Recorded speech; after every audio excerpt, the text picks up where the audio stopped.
welcome to my basement. How's everybody doing out there? Happy, it's not Friday. I think it's a happy console gamer day or something. It is a happy console gamer day. Speaking of, and we've got Johnny Millenium in the house. Hello, my friend. Thank you so much for having me. Of course. A couple of weeks ago, I was on your show, yes. and the resulting adoration that came out of that, I think you opened the eyes of people that may have seen our content before and directed them to our channel, and I can't thank you enough. We've got a lot of new viewers, and it was a really gracious, really wonderful thing that you did. Absolutely. You're Canadian royalty in the video game world. So, no, really, there was so many comments from people saying, wow, I used to watch you and you're still around. Like, a lot of people didn't know. A lot of people don't watch television anymore. I know. You know, and so like they're only on YouTube. So they were happy to see you. It was a really wonderful thing. And the comments and everything from it was fantastic. It was a very humbling experience, all of it. And you were a terrific host and a great interviewer. And I said, we're going to have you on our show. And and I thought of something that we could do today to kind of talk about, but I think it's going to be fun. We're going to talk about the Wii U. I think Blake's been posting up some comments and stuff like that we're going to be talking about the end of the Wii U, a little bit of a post-mortem on the console, because clearly we're moving towards the Switch. But I thought there's going to be a lot of viewers of our content that don't know your show and don't know your background, and I thought the first thing that we should do is introduce them to Johnny Millenium. Where did you get this name, Johnny Millenium? You know, it's a really funny story. Because you are not a millennial. No. Spoiler alert. We're Generation X, aren't we? I plead the fifth. The fifth. Do we have the fifth? In Canada, I plead it anyways. It's really funny. I was in high school, and I remember just, James Bond, he'd meet a woman or meet whatever, a bad guy, and they say, what's your name? He'd go, Bond, James Bond. Yeah. And I was like, oh, man, I wish I had a name like that. That'd be so amazing. Yeah. And so I think Johnny Mnemonic came out at the time, around that time, and I was like, and I thought of that, like, my name is Johnny Millenium. I'm like, that's the coolest name ever. And I did you start introducing yourself as No, I wasn't that much of a loser. That didn't come till much later in my life. Oh, I see. Okay, you acquired the loserness later. To be a loser. Yeah. But it wasn't until I started a YouTube show, and I'm like, well, what am I going to put my name as? And I wanted a cool name. I just didn't want my regular name, which is fine. Yeah. I got no problem with that. 6,000 people know my regular name. Yeah. But anyways, I thought I just put Johnny Millenium, and I thought my YouTube show won't be well seen by many people. I'll get 1,000 subscribers, I'll be happy.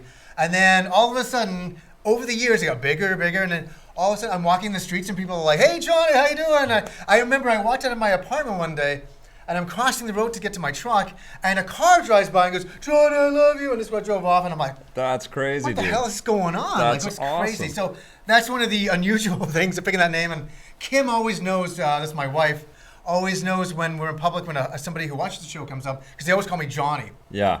My real name is John, but I always obviously go John Millennium, go by Johnny. Yeah. Even Rob calls me Johnny, who's been on my show quite a lot of times as well. It's very, very unusual. So there's no real story with Johnny Millenium? You just wanted a cool sounding name, All right. absolutely. It is a cool sounding name. It's not bad. Yeah. Victory Lucas isn't bad as well. You gave me that moniker as well. Yes, and people do call me that now. Which is, I'm That's getting cool. that. I like that. Which is crazy. Yeah. So what propelled you into wanting to be a YouTuber and build your own show? What was the inspiration for that? Why did you get started doing this?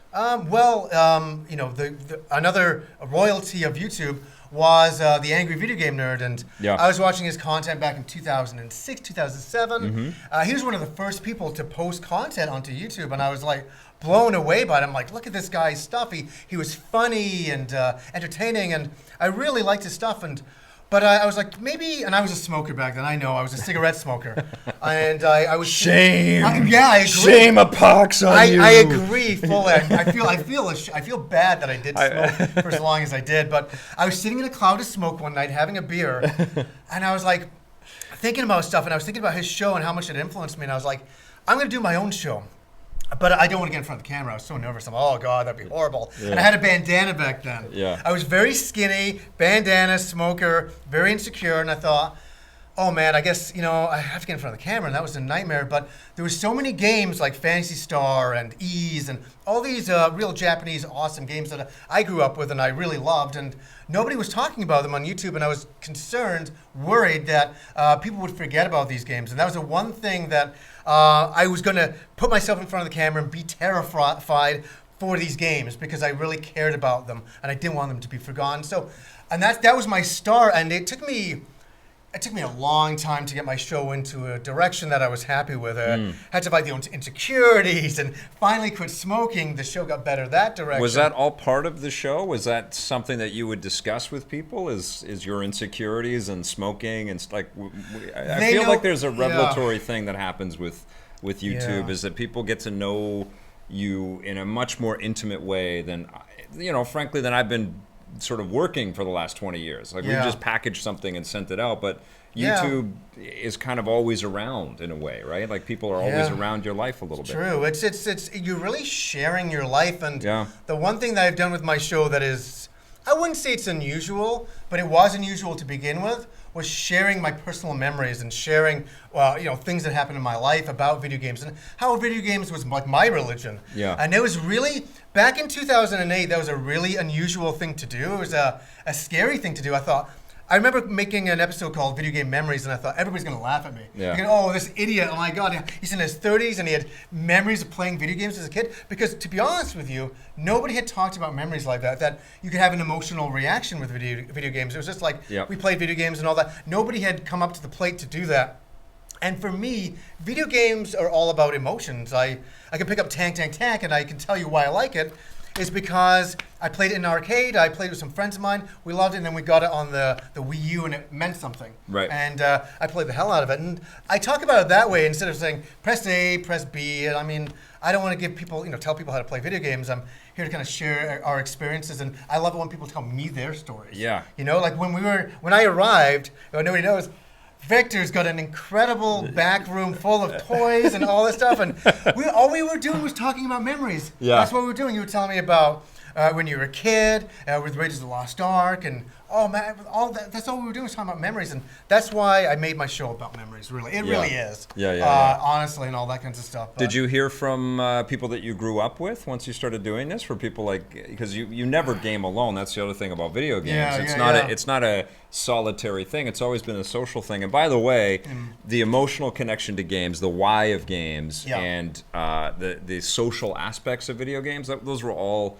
a part of the pitch of Electric Playground right from the beginning. For sure. Like I was really kind of saying that people can talk about the feature sets and the money and the huge fads around games, but that's not the reason to create programming like this. And I think that's why YouTube and Twitch and all this stuff has become so successful, because it taps right in to the core enjoyments. Right, but I'm curious. Like once you start this thing, you're starting to gain some notoriety. Did you start hearing from people that you hadn't seen in a long time? Do you know what? I know it's going to sound funny because me and Brody were just talking about. Yeah. I did an episode called Girls and Games. There was a lot of ex-girlfriends in my life that were writing to me going, oh wow, you do a show on YouTube and all that. And the thing is that I don't think they were looking at me as though I was doing anything great, but they were. Yeah. I think they were proud that I was doing something finally with something I love. Right. Because they had to endure it, or they already enjoyed it as well. There was many different stories I mentioned in that episode, but it's all been very, very positive. I think you were talking about it, that you went to your high school reunion and all these people coming up to you, and they were so happy for you that you did stuff with all of this. You know what I mean? You did something cool with it, and you had fun with it, and you made it into something. And it's a real success story of, it kind of is Revenge of the Nerds in a way.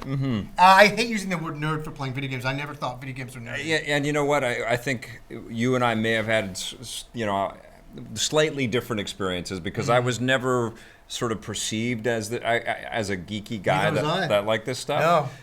And I was pretty upfront about it all, and it was a little weird growing up. Like there weren't that many people that were into this stuff with the sort of fervor that I was.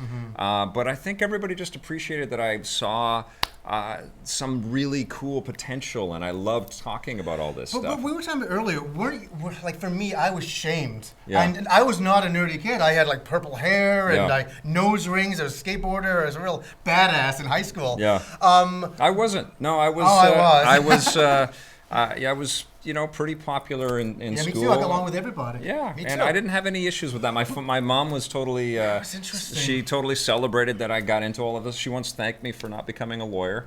And it was like, okay, no, I had lots of love and support around this stuff. I think that's what allowed me to take the risk and just chase this idea of making a TV show. Chase the dream. Right? Because there was nothing like this before I started EP.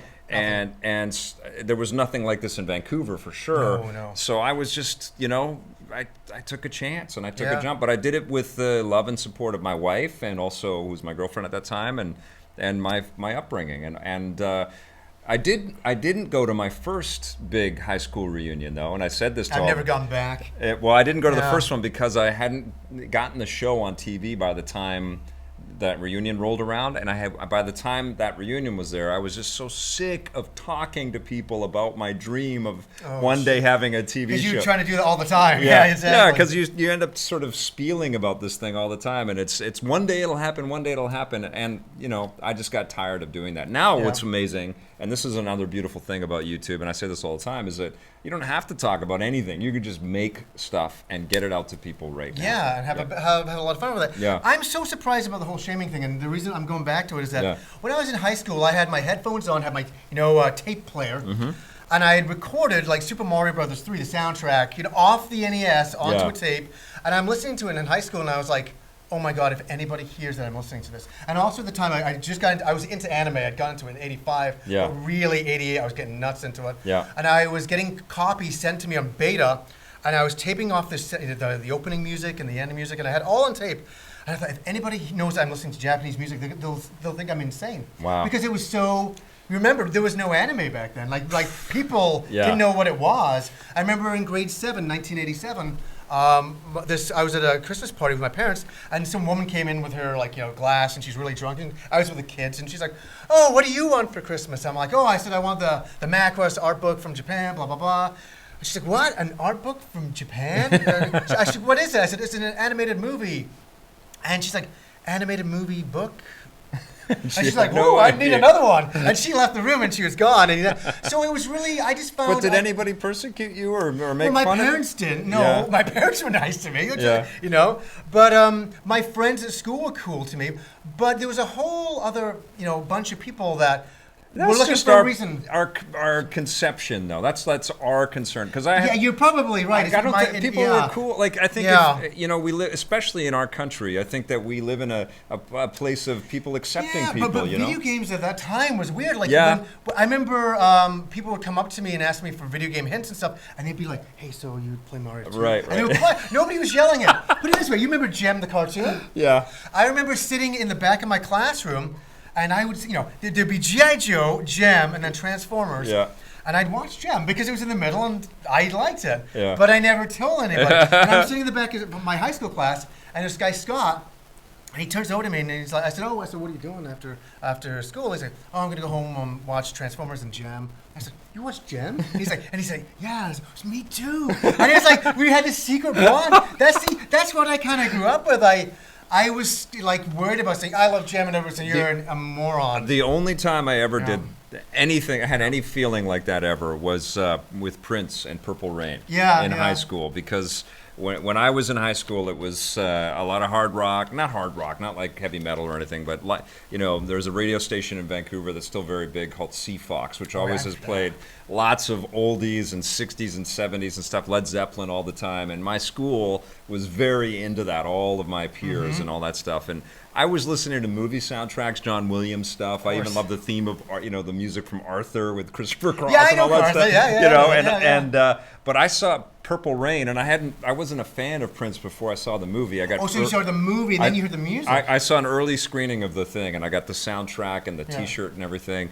I was absolutely blown away. I had no idea how amazing this artist was, but I felt like I couldn't really celebrate that with my peer, and it's so stupid, but it's these teenage, kind of fears that we put upon ourselves. But that was the only time. With games, I was like loud and proud about the game. And I had people hanging out with me every weekend playing video games. Me too. My mom was so sick of how many. She actually liked it that we had all of these buddies hanging out all the time. But one time she did come up and say, "I'm going to have to start charging you for electricity." Oh, yeah, you're saying. Yeah, because just to get you off. Yeah, because you guys are playing way too much. It's funny you mentioned about Prince. I remember my sister saying, "Come on, we're going to go see this movie." Was it Prince? Was that Purple Rain? Yeah. We're going to go see Purple Rain. I'm like, "Oh, okay." And I'd heard Prince, Let's Go Crazy. So whatever.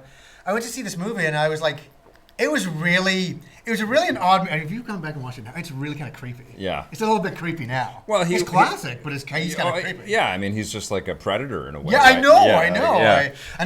I remember going home that night. It's funny you said that. I remember setting out some clothes, and I had this like necklace, and I'm like, I'll wear this tomorrow. I was like all influenced by first. And I woke up the next morning. I'm like, no, that'd be a bad idea. But I had that moment. There weren't many people that could pull off Prince's look or attitude or clothing or style. Yeah, except for him. You know. Yeah. I love Prince, but I've never seen him when he walks in to do a concert or something. He pulls up in a like a limo. He walks by, and people are Prince, and he's just like.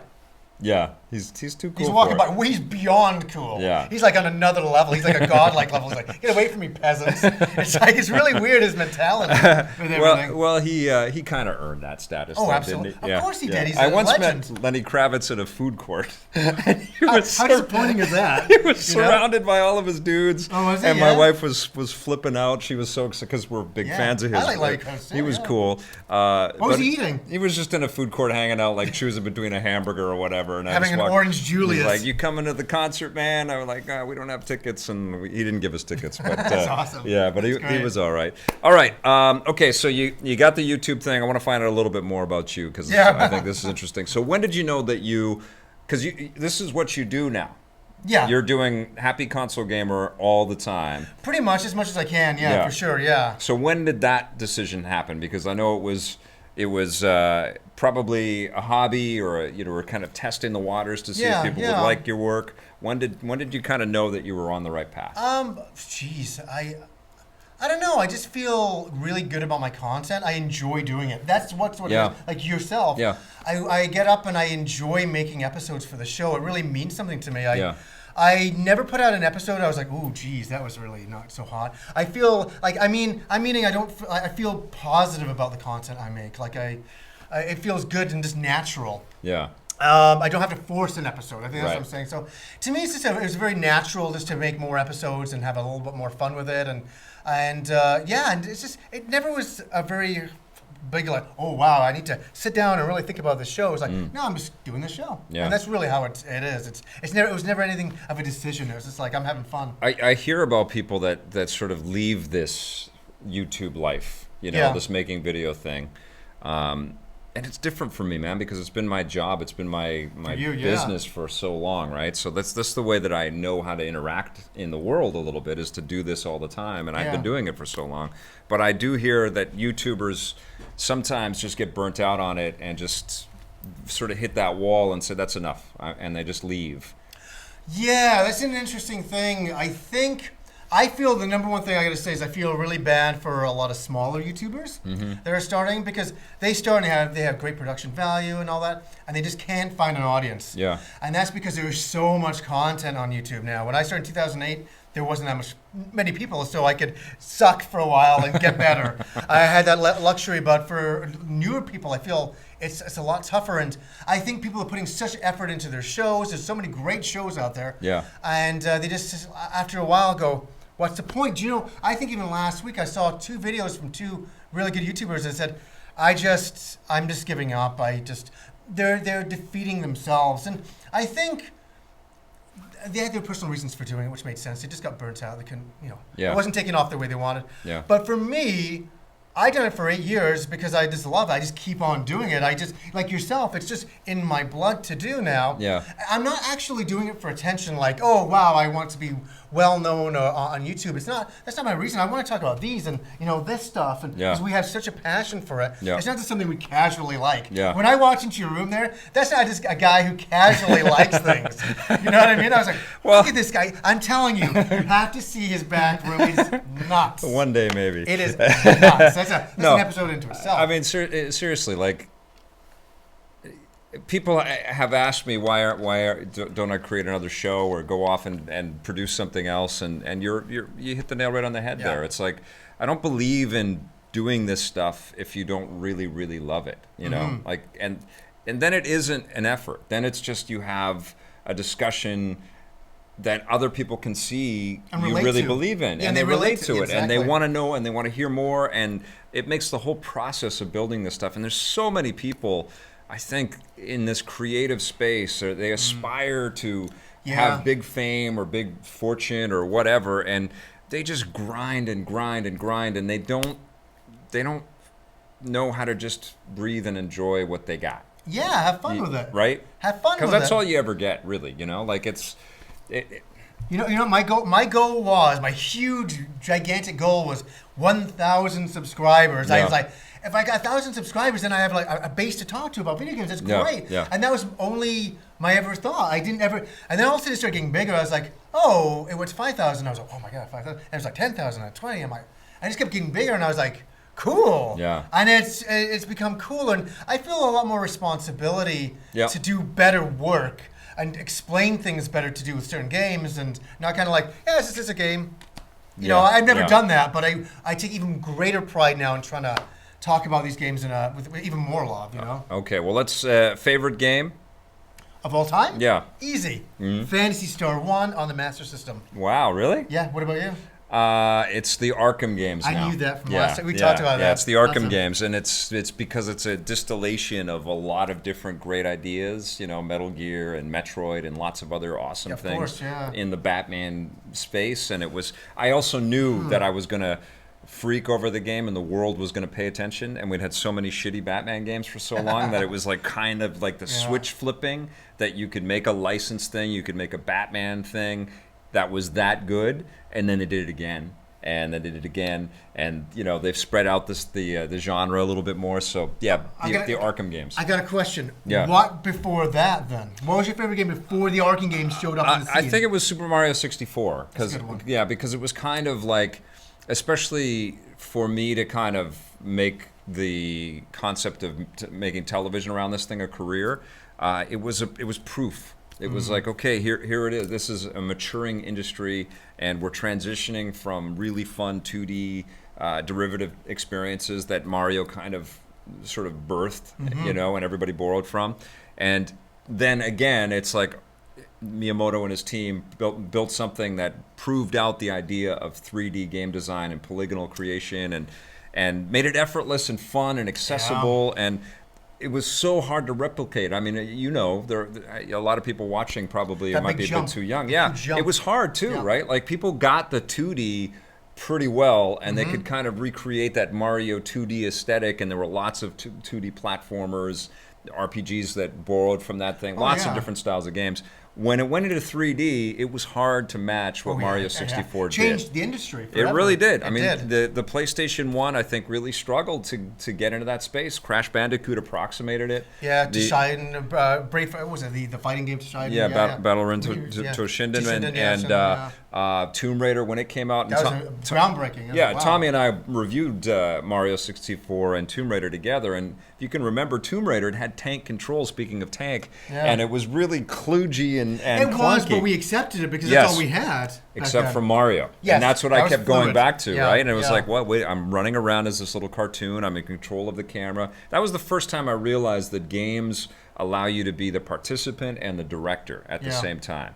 And you are a part of the art, because you are framing, and honestly, the steps to Twitch and YouTube are predetermined from something like that, because suddenly you're telling a story with the way that you move the camera in the video game, and that was totally a different deal. Oh yeah, changing your camera angles. That was like, what? We have camera angles? Yeah. You know, that was a huge thing. But I was so jealous when you first started and you interviewed Miyamoto. I was like, what the, like, you know, because when I was putting together B-roll footage, I'm like, look at this guy interviewing Miyamoto. Dude, that was crazy. I've had so many great fortune, you know, so much great fortune, so many awesome opportunities, and I didn't squander those opportunities. No, you appreciated them every moment. I was just a up and coming producer at that point. I loved them all the way across, but I would just get right in there. I would hustle with the camera. It's like, let's go talk, let's go. Can we talk to Mr. Miyamoto? We'd love to get him on camera, and you know, at that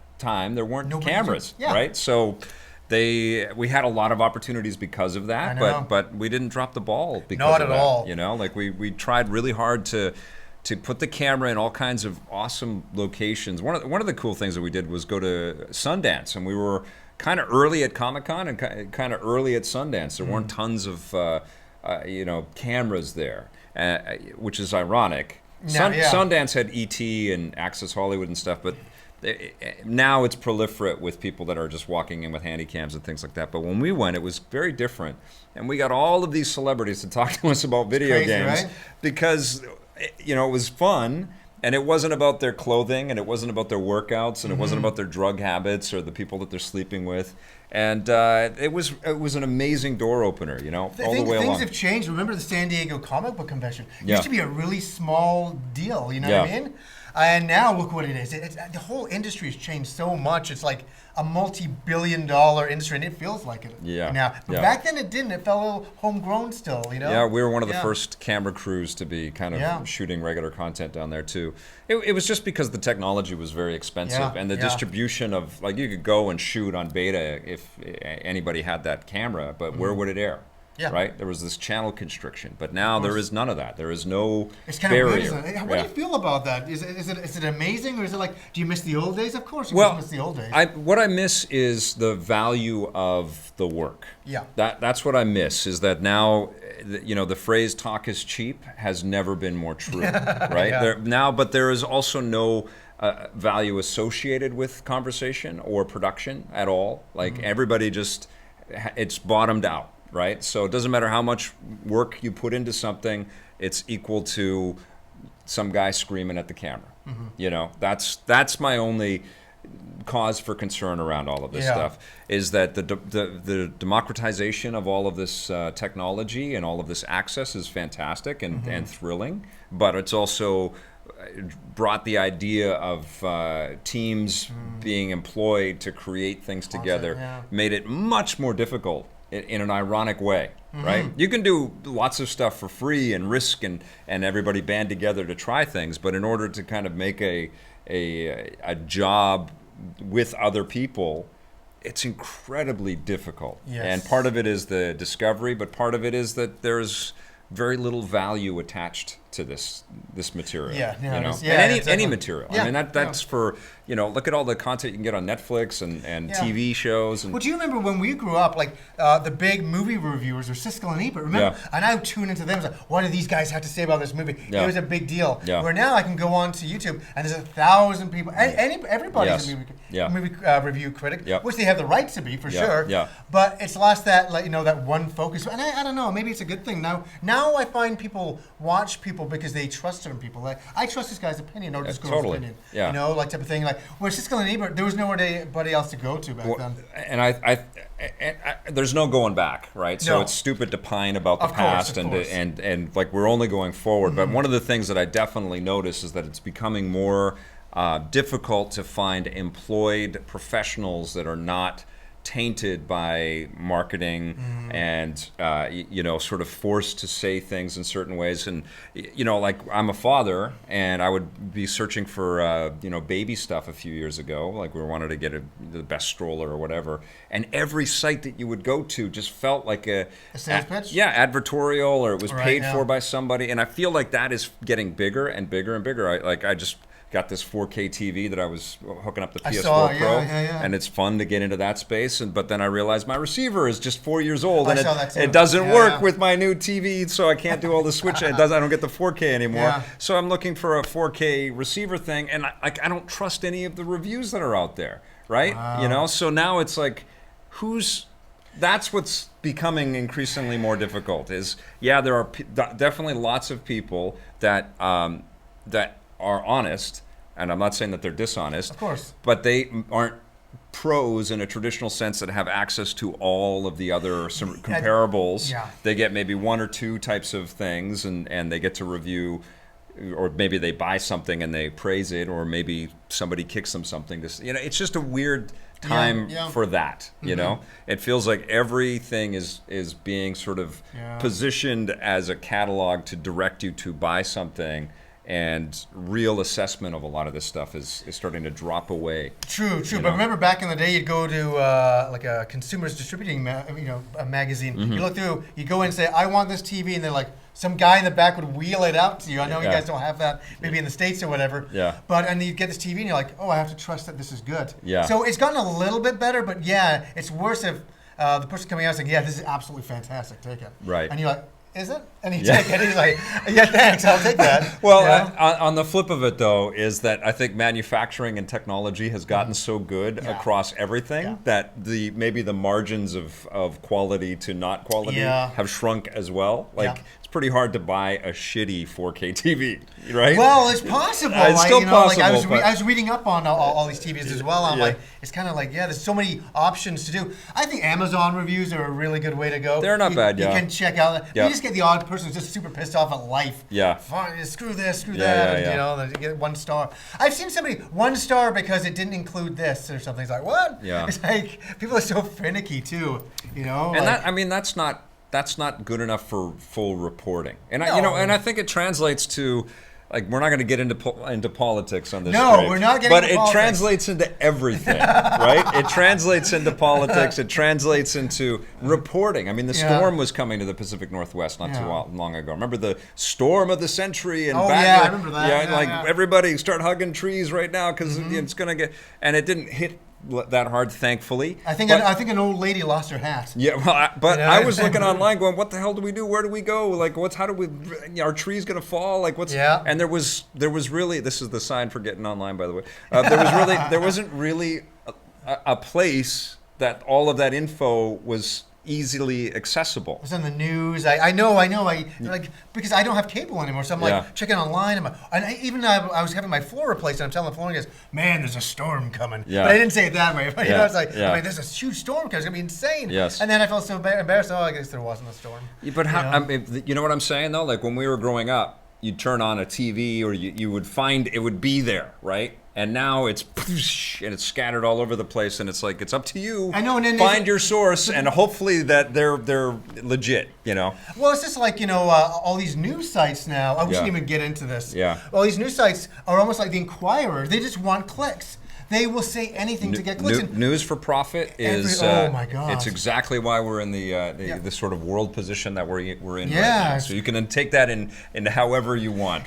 Get out of here! We said no politics or religion today. All right. So favorite movie? I think we should. That's important to get to know you. Can I say yours? Yeah, of course. I think Raiders of the Lost Ark. Most people know that. Yeah. And that is absolutely incredible. Yeah. Yeah, I 100% agree with that. I saw it in '82 as well. Yep. 81. It was '81, but I think it's so funny. I always think it's '82.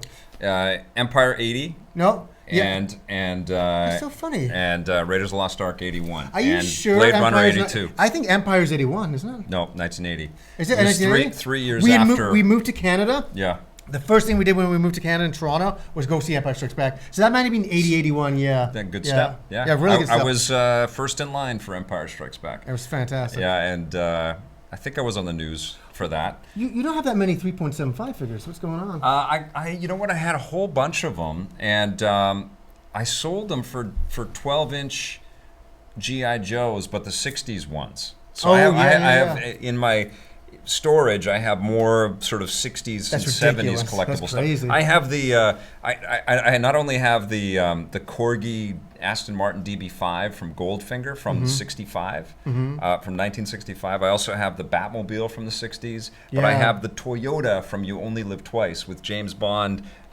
hanging out over the edge with Tiger Tanaka driving the car. Wow. Yeah, that's crazy. I was into this stuff this is why I did this show. I've always loved this stuff. No, for sure.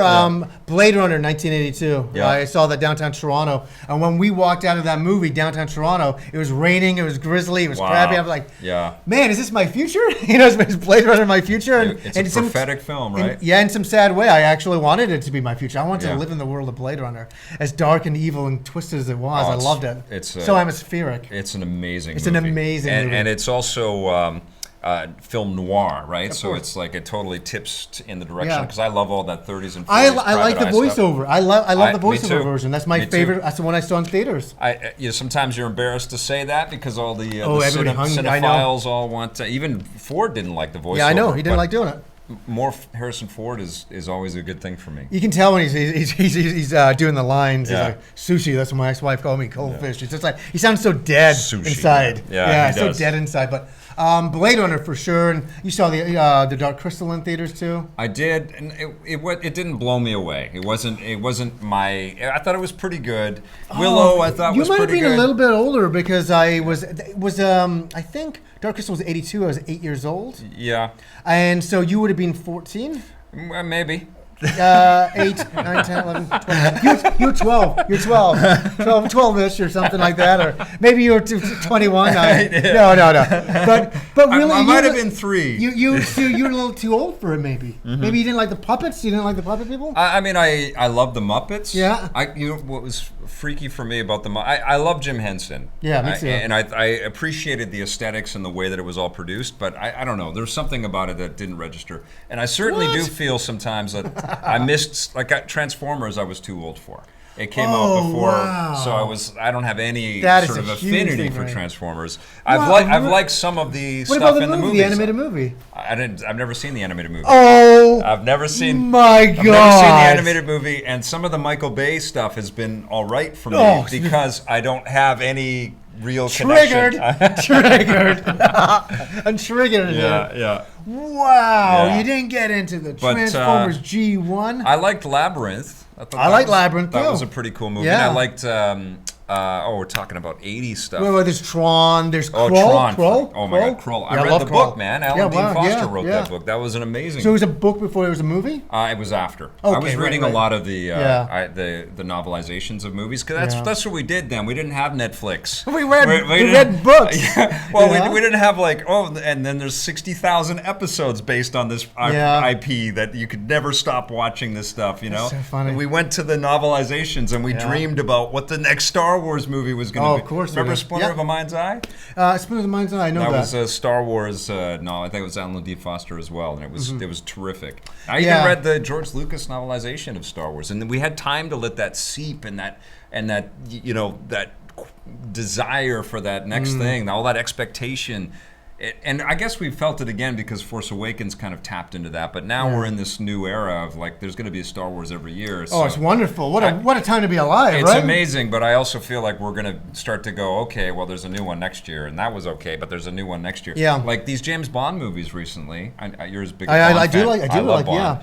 But I'm not crazy Bond fan, but I like Bond. Yeah. I think I was probably getting into Bond while you were getting into Dark Crystal and all that stuff. Yeah, all the cool stuff. Yeah, James Bond James Bond meant a whole bunch to me. But I love Craig in the role, but he hasn't been able to get anywhere near his first appearance with Casino Royale. You know?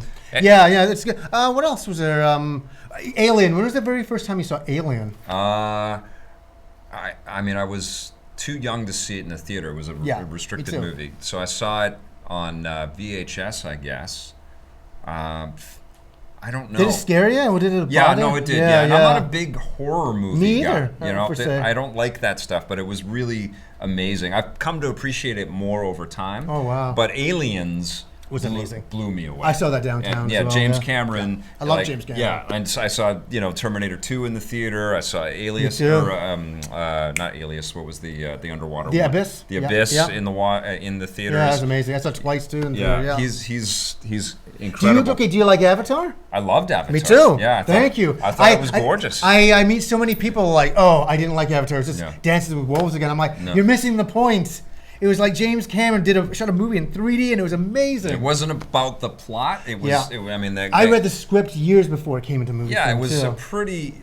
There was a couple of really incredible things about Avatar that I was very privileged to experience. But it wasn't about the script. It was about the way it was made and the artistry that was on display. And again, like Mario 64 in a way, kind of tipping its hat to the future of this medium. You know, and now.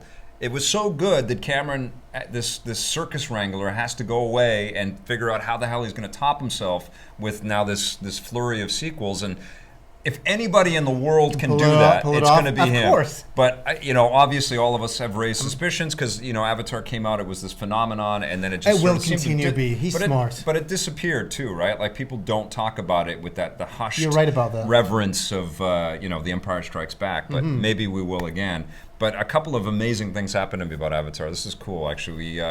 Ubisoft was working on the games, I remember the game, and they had a whole sort of license thing going on. But at E3 one year, they took about 16 of us, and Jade Raymond was there, Jeff Keighley, and a couple of other people that I know from the business, to Lightstorm to look at 17 minutes of Avatar. Oh, wow. 6 months before the movie was out. And they put the 3D glasses on us, and they walked us through, and they showed us models, and they showed the guys working on the effects and all that stuff. And then they put the movie on, the 17 minutes of the movie, and we were just like, what the hell did we...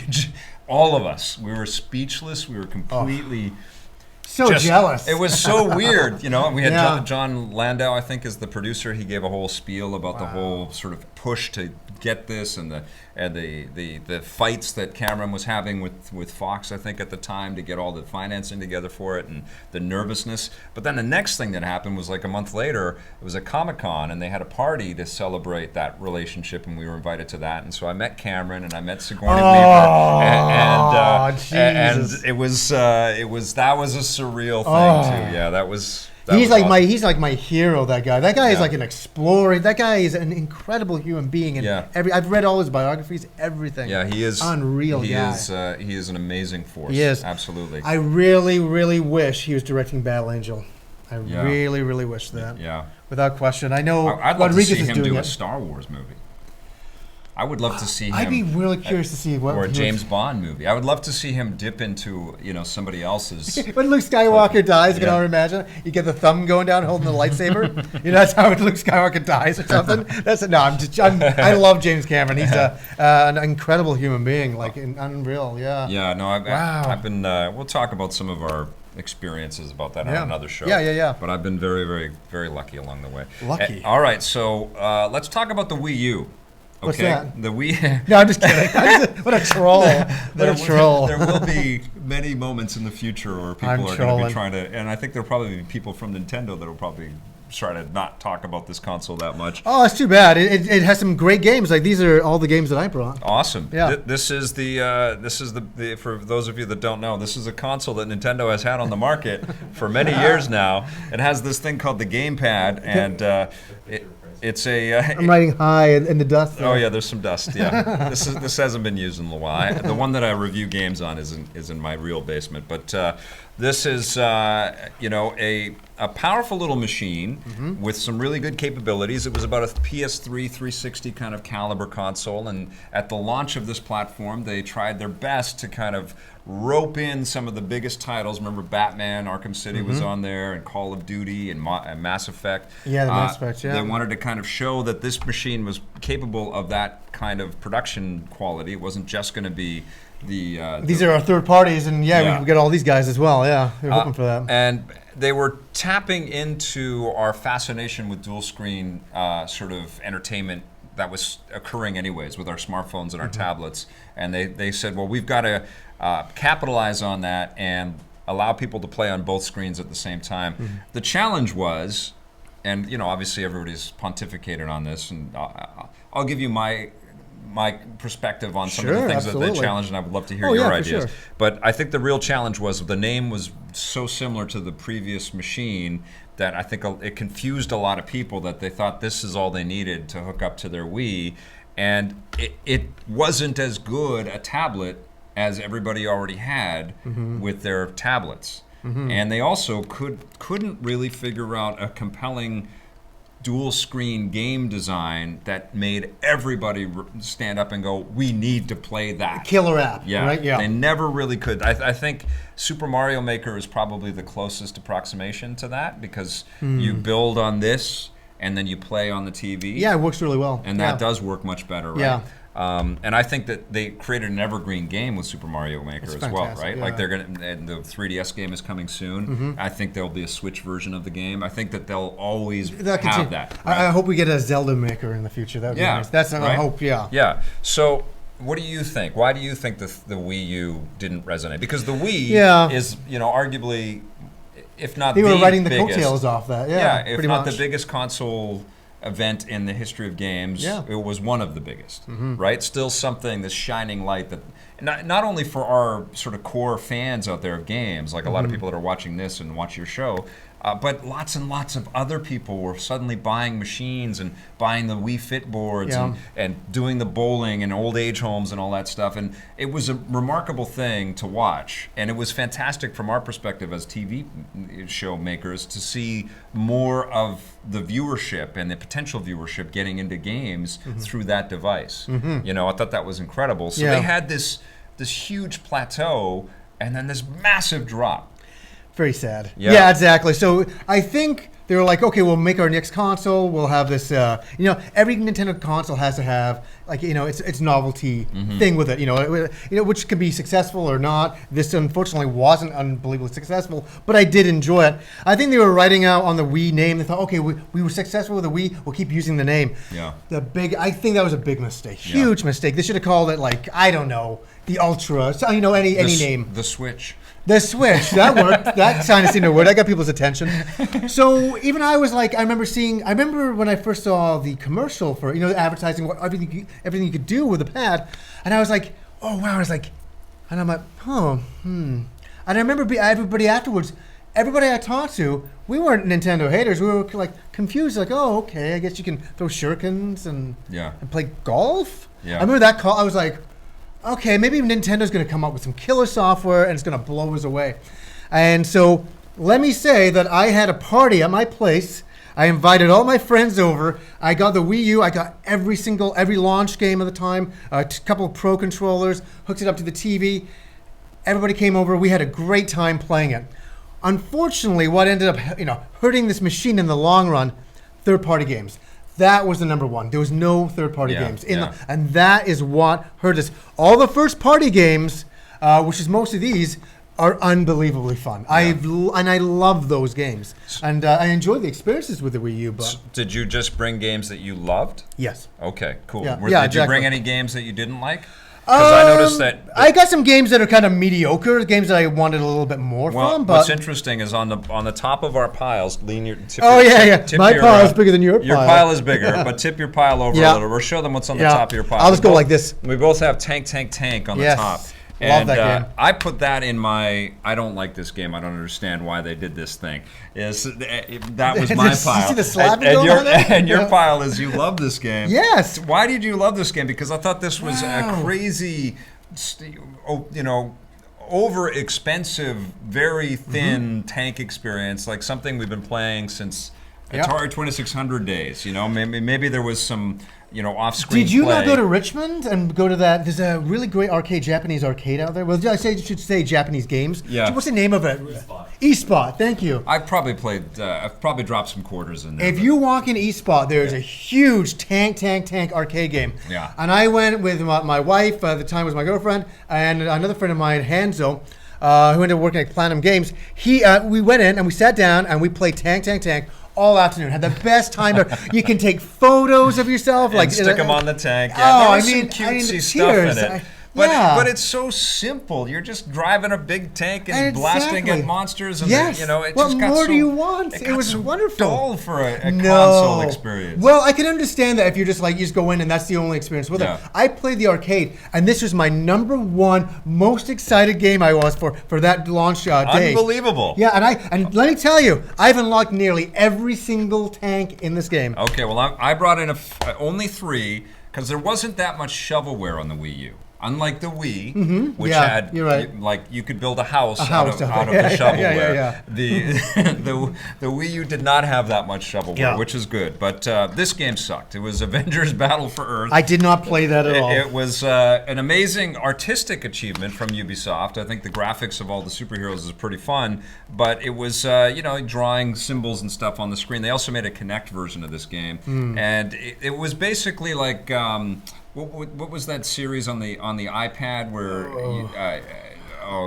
Chair Entertainment did? Not me. I don't play iPad games. It was kind of like Infinity Blade. Remember that was a huge iPad game for a long time, an iPhone game.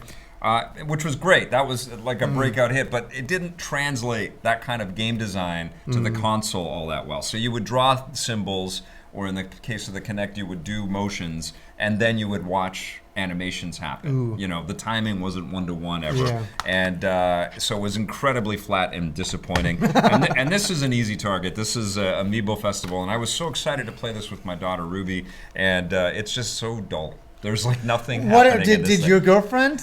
It's pretty dull. No, but did she go for it to try to squeeze something out of it? Yeah. I bet. There's nothing. I mean, you put the cards on the reader and on the NPC thing or whatever, and you got new items and stuff in there, but it just felt like it took forever. It's like it's a flat board game experience. So those are my only three. Okay, what were they thinking with that then? Why? What was this game about?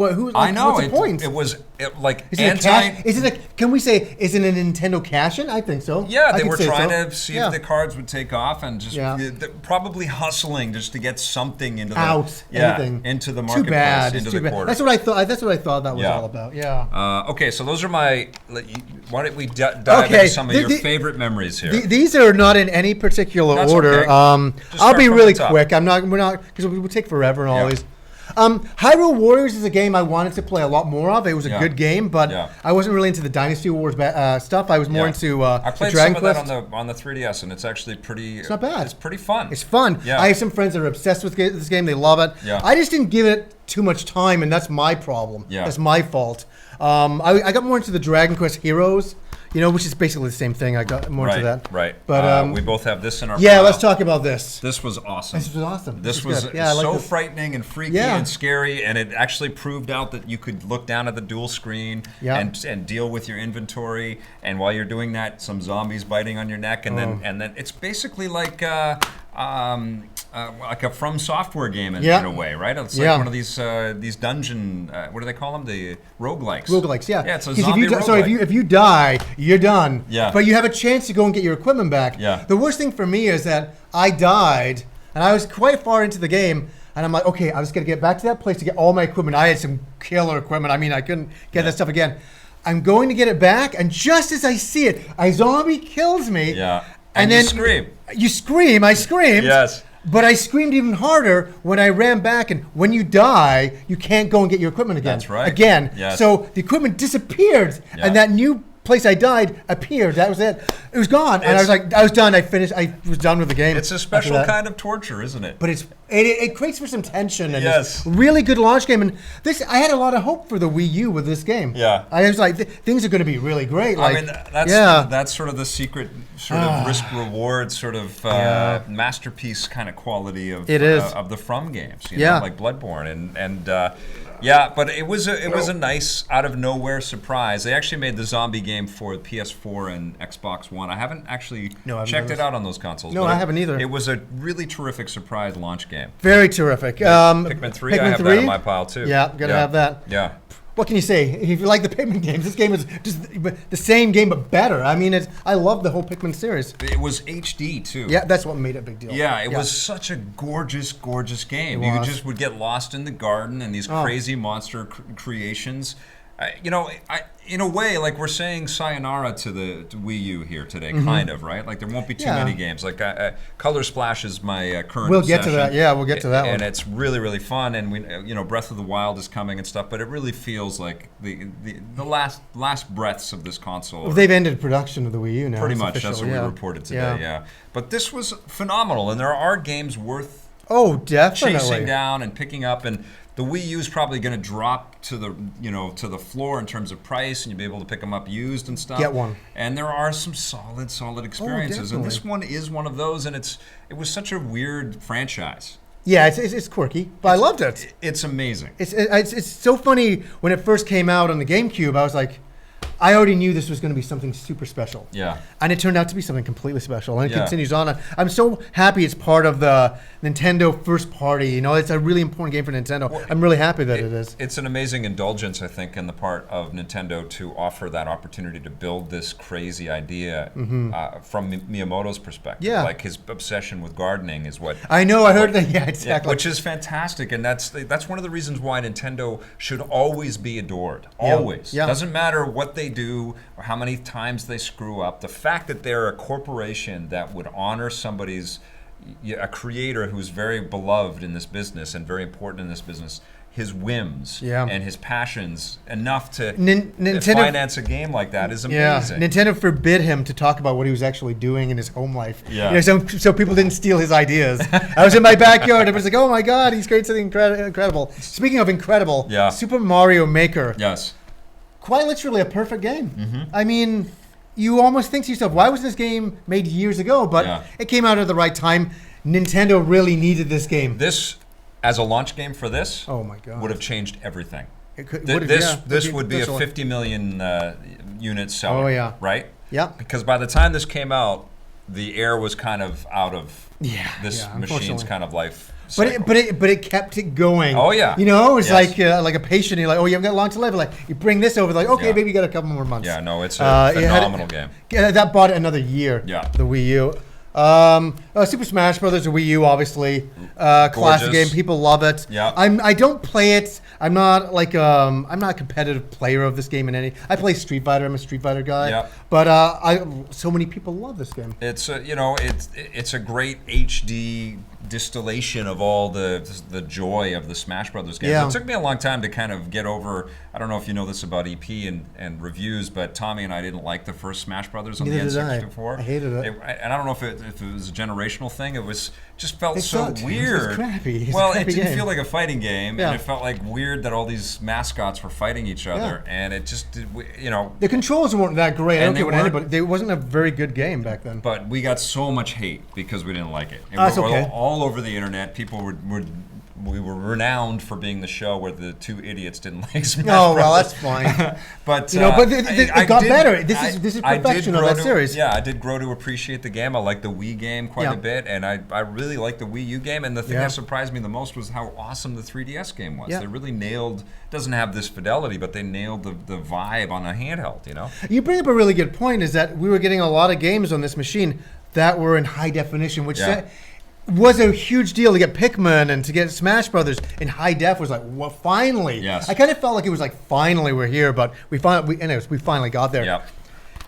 Speaking of finally getting there, Bayonetta 2. I love Bayonetta. Masterpiece. Love it's Bayonetta. sexist and makes you a little uncomfortable. Never made me uncomfortable. But it's an incredible artistic achievement, and this character, this heroine, is just so fun to watch. And check it out, you get the first Bayonetta game as a bonus included in here. Huge. And Nintendo paying for this is just insane, and it's got an M rating, Yeah. And it wasn't like this was the biggest smash in the whole world, but Nintendo said, this is so well designed and platinum rules, let's make a sequel, and we'll pay you to make a sequel, and that's an amazing hardcore fans like myself and yourself were very excited to see this on the Wii U. It was like, yes! Totally. And I sat one weekend and finished it, and it was over, and I liked it. Okay, here we go. I know you must freaking love this game. No. What do you have to say about I think it's Xenoblade? I think it's incredible, but it's like goodbye to your life. Yeah, it's exactly what I think too. It's exactly what I think too. If you have any people that want to see you for like 3 weeks, you can't go out, can't leave your house. You got jobs to do. It's a huge. I have a friend of mine, 150 hours into this game. Yeah. He's like, I don't even think I'm halfway. I'm like, that's what made me just KO. I was like, well, and we were talking about it earlier. Like, we don't know if it's our age or anything, but we like shorter games. We don't mind shorter game experiences. This game would have been great if I was 13 or 14 years old. Even then, it would have been like, oh my God. It still is great, though. That's the thing. It's great. It still is. Even though I'm averse to the amount of commitment. I mean, this is like a relationship, right? It's my God. Will you marry me? Xenoblade Chronicles X. And then you have like a 6-month affair, and then you realize, okay, it's time to move on. The game begins. You're running around the city. You're like, what the hell? I know.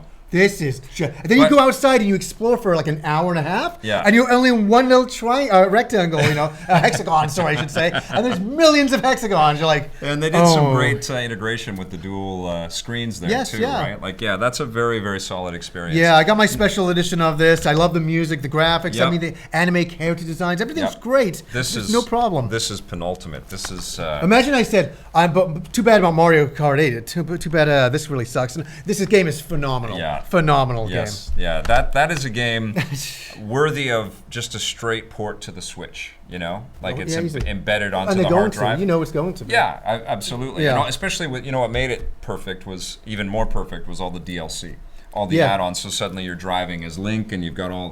I downloaded it all. Yeah, it was incredible, incredible. I got in so many arguments with my wife on this game because we would play it all the time, and if she was ever going to bed and she beat me, I'd be like, "No, you're sitting down. You're sitting down." My wife, as my obsession for games grew and grew, and the amount of production that the games required, and my time sort of got consumed, she started to not want to play games as much, which I totally appreciate. She kind of left that to me. It was just too much for her, maybe? Well, it was just like games were taking me away all the time, which I totally get. Yeah. But our relationship at the beginning, we played games all the time, and Mario Kart was one of those games. Does she still play games now? A little bit. Not much. Not so much. No. She sees me talking about it all the time. I think she knows the game. She gets it by osmosis. She gets it. Yeah. Now I'm starting to introduce it to my daughter, and she's really loving all this stuff. But Mario Kart on the Super Nintendo was an incredibly instrumental game for our romance, which is really cool. Oh, was it really? Yeah, absolutely. She was better at the game than I was. Did that frustrate you at the time? I thought it was awesome. That's cool. She's very competitive, and I love that very much. Yeah, I'm very competitive with video games. I get really kind of nuts about it. I haven't cracked the seal. Oh my gosh. NES Remix. I know I should.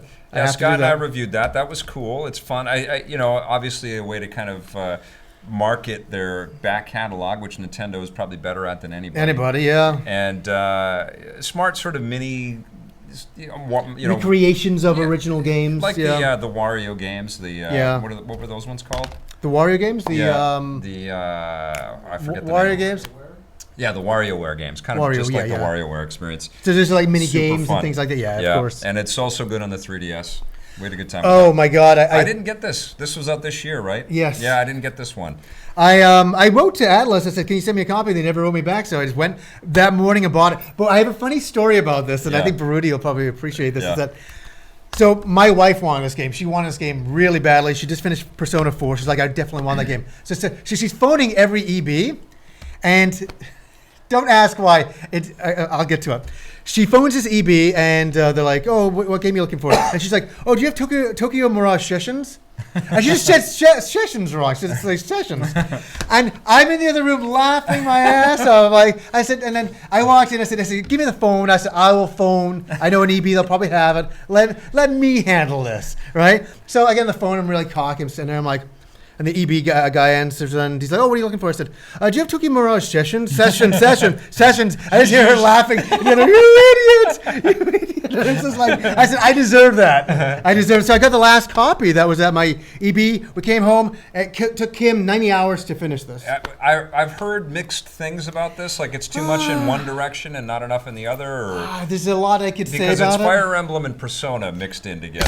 It's more Persona, right? Yeah, it's not real Fire Emblem stuff. If it's Persona, which is one of the weirdest franchises out there, how could it not dissolve into Persona? Because it's so crazy and filled with personality. I think it was originally supposed to be a lot more Fire Emblem, and then as it went on, it just became a Persona game. It's a Persona game that has to do with idol singers. Yeah. And Kim loved the story. I thought the story was pretty good. Yeah. But Kim was obsessed, totally obsessed. And I asked her, "Why did you like this game so much?" And she's like, "Because I like Persona." And I'm like, "That makes sense." But it was all about becoming idol singers, and I don't know. I didn't fall in love, but I didn't hate it by any means, type of thing. Amazing franchises. A lot of combat, though. Oh my God. We're at the Color Splash portion of the program, which is I'm still playing this. Me too. I love this game. I think it's a beautiful experience.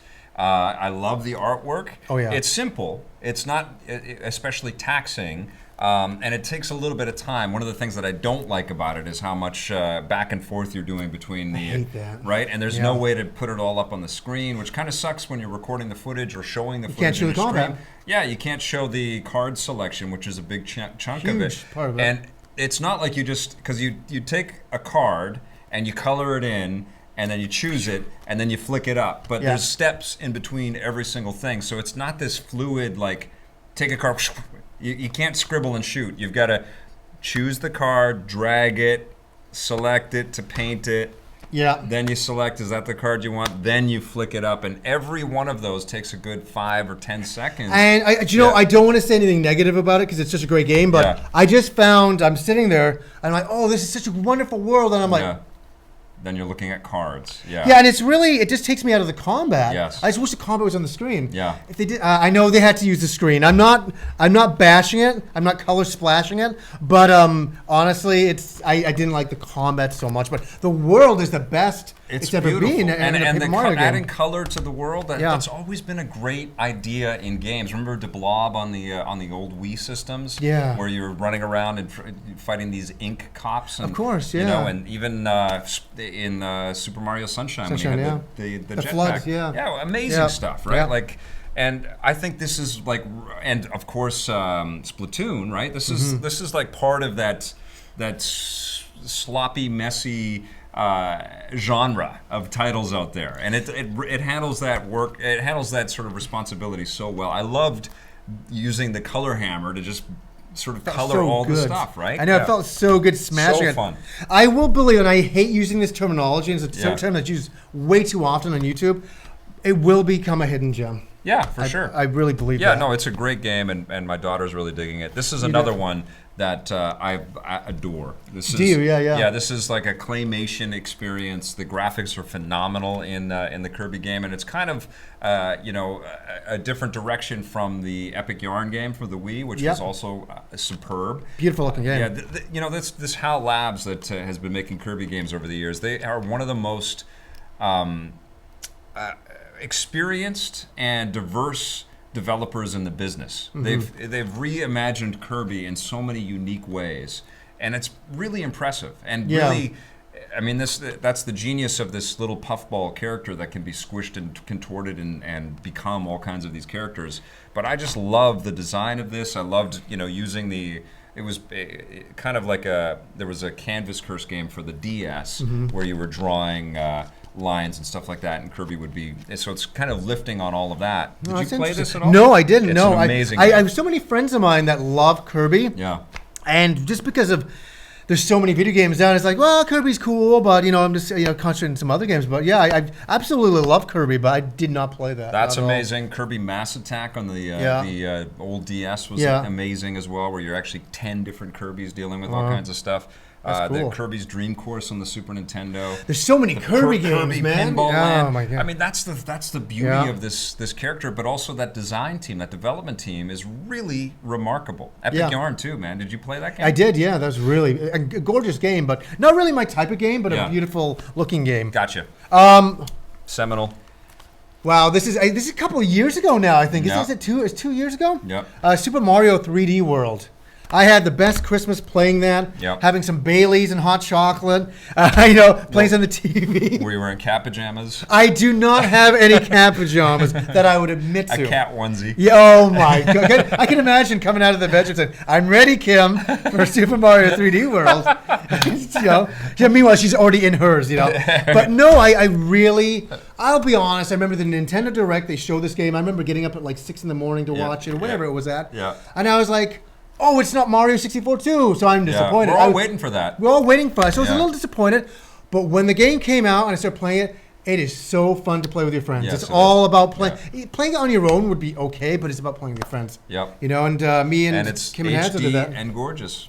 HD and gorgeous, and a great Mario game. I have not taken this out. My friend Andrew bought this for me for my birthday a bunch of years ago, Deus Ex. I have not taken that out. Did you play it on another machine? I played it on, the PS3, for sure. Amazing game. We are missing Splatoon. Neither one of us has Splatoon. I you know what? It's a digital code on my I don't on my even, Wii. So I don't have a copy. I played it at my cousin's place for Christmas, and I liked it. It's an amazing game, though. Yeah. I kind of tried to choose games that aren't the big ones. Most of the ones that I chose here, which you have, right? A few of those, Nintendo Land. Cool. It was cool the first day, and I never played it again. I can admit that. Yeah. It was definitely kind of a demo of what the machine can do, but not great. Not great. I had everybody over, and we all had fun playing the Luigi's Mansion one. Yeah. That was fun. Yeah. Where somebody's the ghosts or whatever, and all that. That was cool, but I never played it again. That was a very weird E3 reveal, man. To be in that audience, and then they just end it with fireworks at the end, and it's just like it felt like somebody just stopped talking, and then fireworks went off, and And they were like, what happened here? Was that old IGN picture where everybody's like, yeah, you know, and they're like, at the end after that kind of thing. Yeah. I got to ask you, were you at the E3 when they showed Twilight Princess for the first time? I've been at every E3. So were you in the Nintendo? And I've been in every Nintendo. Wow, thing. Look at that, eh? Yeah, so. Mr. Big Shot here. That's amazing. So, like, the one thing that always got me about that E3 reveal was the crowd went crazy. So you were there, and what was that like? You know what was crazier was when Miyamoto came out with the Sword and Shield for the Ocarina of Time reveal. The N64. Yeah. And it was a much smaller industry and a smaller stage, but that was a profound moment for the video game industry. And that was amazing. Ken Lobb was still at Nintendo, and he was up on stage talking about stuff. But all of it has been amazing. And I kind of wish that Nintendo would have that pageantry again and assume that center stage position. I loved it. But I understand the smart kind of direction that they've been having these fan events, which I haven't really gone to. I haven't gone to watch Smash competitions and stuff like that. And their Nintendo Directs, they can kind of reach a lot more people. A lot of people are kind of using E3 in a totally different way than they used to. Yeah. And Nintendo. But I want to see Reggie get on stage and kick ass and take names again. Yeah, it's fun. That was the best time ever. We have two Zelda games. Yeah, we might as well bring yours at the same time while we get through these. This was the first Zelda game that I showed to Ruby because it has that childlike It's a really thing. nice game to show, Yeah, and she really dug it, but she got freaked out by a giant talking tree, and she was crying and asking me to turn it off, and she was so scared. And then, flash forward a year later, and she'd seen a little bit more stuff. We played a little Lego Dimensions and things, but then we finished this. And this was the first time that I actually finished the game because this is a good game. It's a massive game. Yeah. And I had it on the Wii, and everything was coming out at the time that it came out with the Wii. And I played a huge chunk of it to know what I thought of the game. But I hadn't actually gotten to the very end. But I beat this with my daughter, and I loved every second of playing the game, but with her and her perspective. Made it so much more special. Yeah, because she was remembering all the details, and she was recounting and catching me up on the stories and talking about the sick Zora kid, and like connecting all of the dots. And to watch my daughter soak all of that up was just insane. She must be like, from your daughter's point of view, she must be like, oh my God, I have all these toys. Yep, it's a bit nuts for sure, and we try to. It's good that we have stuff kind of separated in our house. We don't have in the living room all of this, right? We have it in my, and she knows that my work area is my work area, so that actual work has to go there, even though it looks like a toy store vomit. Dude, I was blown away. I was like, holy jeez. But that's what happens when you're 20 years into the career that you love, and it's all about toys and games. It's so funny because our parents weren't into that kind of stuff. My mom and dad weren't into action figures and movies. They liked watching a movie, and that was it for them. They were was a big movie buff, but she was into. She was a collector of philosophy books and poetry and things like that. She was always a lover of the arts, and she did some acting, and she loved that I was acting, and my sister's done some singing, and my brother's an actor, and my other sister's an actor in Mexico and a director, and she always had that affinity and appreciation for the arts. But I would show her all the games. I remember I have this great memory of my grandmother and my mom and I playing ColecoVision Smurfs and watching my grandmother, trying to figure out the controls and everybody getting into it. Yeah. That's great. Yeah. See, for me, I remember like my dad coming downstairs. I'd be playing like, oh God, some RPG at the time, and he'd be like, "Get your head out of Fantasyland." Yeah. It's like he didn't understand that world. And just did before the belt come off? No. Was he coming at you with a bottle?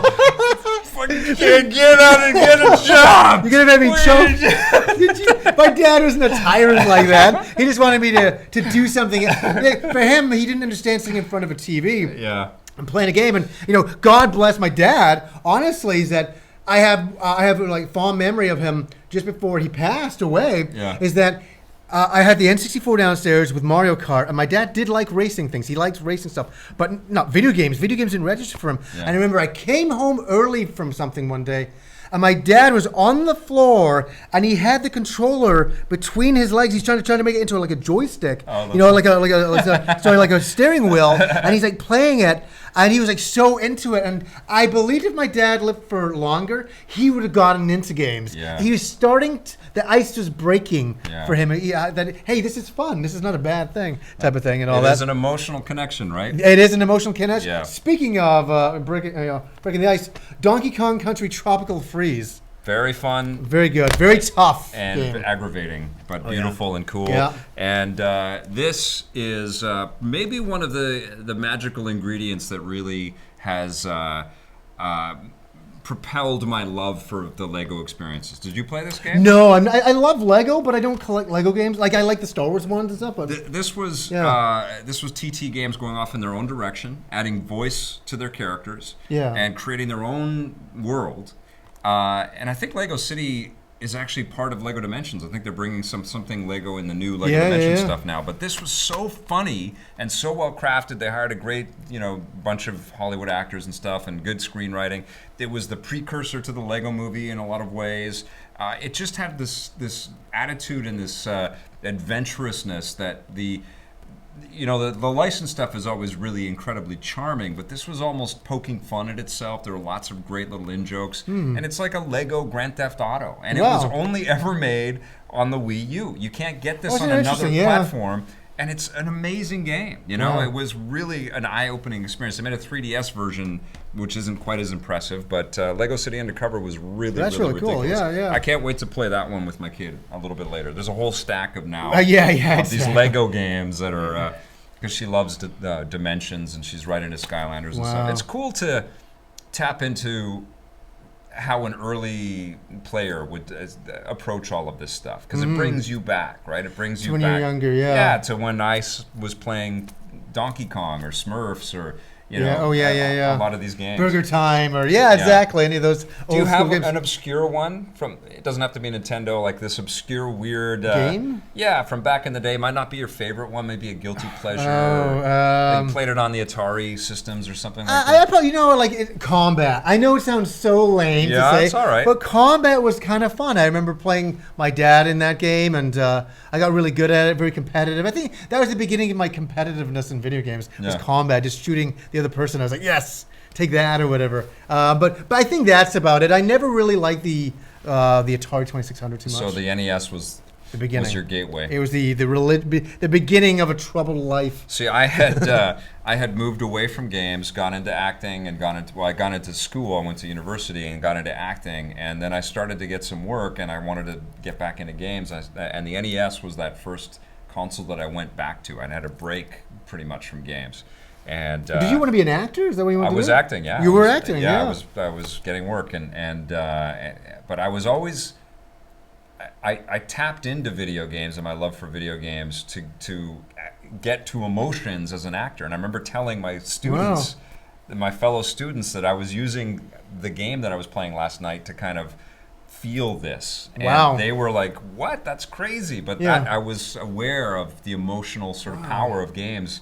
And so that's what kind of brought those worlds together, which was sort of that led into Electric Playground. And that was in what year is that? That was 90. So I bought an NES at the end of its lifespan, and just as the Genesis and the Super Nintendo were launching, and I became a Genesis guy because I just loved the marketing that Sega was doing. Sega was awesome. It was amazing. Yeah. But then I saw Super Nintendo running ActRaiser at a kid's house. I was babysitting this kid for a friend, and he had a Super Nintendo, and he had a stereo TV.